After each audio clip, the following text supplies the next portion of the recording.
তো বন্ধুরা দেখো এখানে জামা কাপড়ের কি অবস্থা। এখানে আমার কোনো দোষ আছে? ঘরটাই কিনেছে আমার বর, এতটাই মানে বিতিকিচ্ছিরি ঘর। একটা ঘরে জায়গা নেই রাখা, তার মধ্যে দেখো সব কিছু জামা কাপড় মাইনে পেলেই এনে মানে মাথা খারাপ করে দেবে। এখানে দেখো কত জামা কাপড় গোছালাম। এখানে এত জামা কাপড় গোছালাম, দেখতে পাচ্ছ? এখানে বই খাতা ওই ছেলের জেলায় এখানে রাখতে হচ্ছে। তারপরে এই বাস্কেটটা, তারপরে এই দেখো দেখো এটা ভেঙে পড়ে যাচ্ছে এত জামা কাপড়।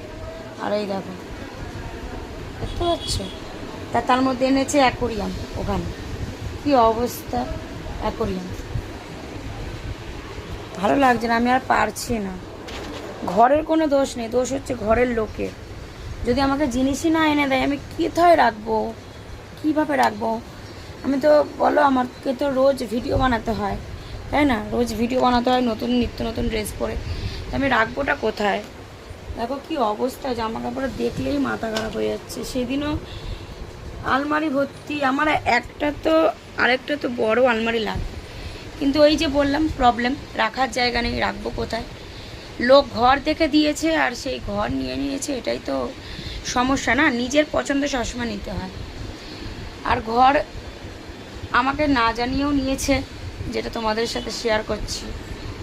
না সবই ঠিক আছে, নিয়েছে কিন্তু ওই যে এইগুলো কি, জামা কাপড়গুলো ফেলে দেবো না জ্বালিয়ে দেবো? এখন আমার এতটা রাগ হচ্ছে, দেখো এখন রান্না বান্না কিছু নেই, 8টা বেজে গেছে,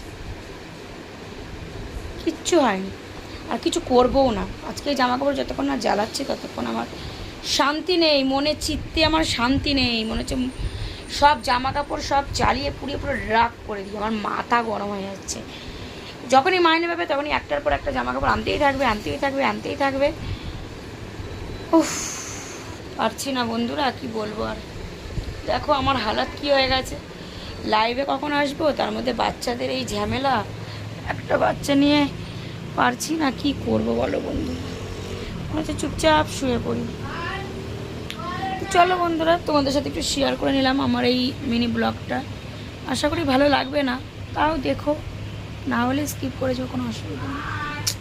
কী করব আমি, তোমরা ফ্যামিলি, তোমাদেরকে বলবো না তো কাকে বলবো? আমার তো আর কাউকে বলার লোক নেই না। রাখবো কোথায়? দেখো এরকম জায়গার মধ্যে আমি জামা কাপড় রাখবো কোথায়? আর আলমারি তো পুরো জাম, এইটুখানি আলমারিতে হয়, এইটুখানি আলমারিতে আমারই শুধু রিলস ভিডিও শ্যুট করার জন্য আমার শাড়ি সব কিছু ওখানে। বাচ্চার জামা কাপড় এখানে ছিঁড়ে পড়ে গেছে, এত জামা কাপড় আছে, বড়োর জামা কাপড়, তারপরে ওর তো জামা কাপড় আসে।